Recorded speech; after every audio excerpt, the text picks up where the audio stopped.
How to create AOL Mail account. Let's get started. Launch your preferred browser.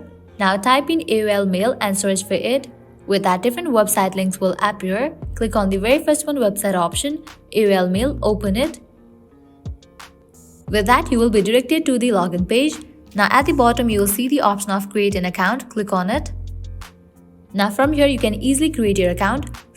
You have to fill these. Firstly, type in your full name. Now generate email address for your account. Likewise, generate password for your account. Now type in your date of birth. Firstly, select the month. Likewise, type in the day and then type in your year. Once you fill this, click on the option of continue. Secure your account. Over here, you will need to type in recovery mobile number or email address and then click on send code.